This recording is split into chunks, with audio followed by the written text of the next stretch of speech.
Today I'm going to share a quick fix that I discovered that helped me work with my Janome Coverstitch machine to where it actually was working, because I don't know if you're like me, but I've had a lot of frustrations with figuring out how to get this machine or any Coverstitch machine to make a beautiful stitch. And the fix that I found was actually through some comments on Instagram. And I was so thankful for the advice that I thought I would share it here.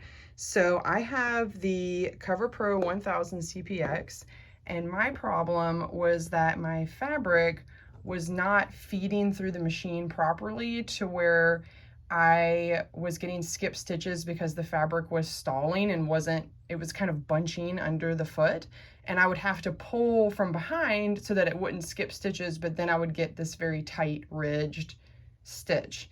What I learned is that my feed dogs were too low in the back. So the Janome Coverstitch has two sets of feed dogs, and these work in tandem to pull the fabric through the machine. If you mess with your differential feed, that's when these two will move at different speeds. But what my problem was that basically when they manufactured this machine, these feed dogs had not been pushed all the way up into the utmost position before they got screwed in. So when I looked to the side of the machine, I could see that the back half was lower than the front half. So then that meant that it wasn't pulling the fabric through effectively.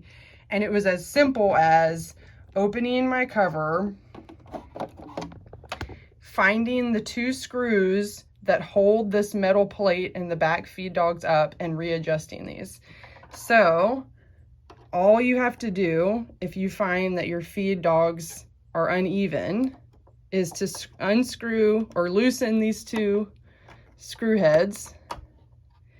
And then you want to make sure that your feed dogs are in the all the way up position.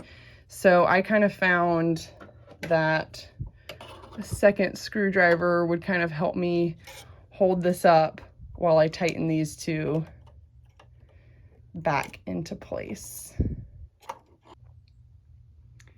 Now that that is all the way up, both sets of these feed dogs should now be at the same high position to be able to pull your fabric through the machine. I hope this helps. Happy sewing.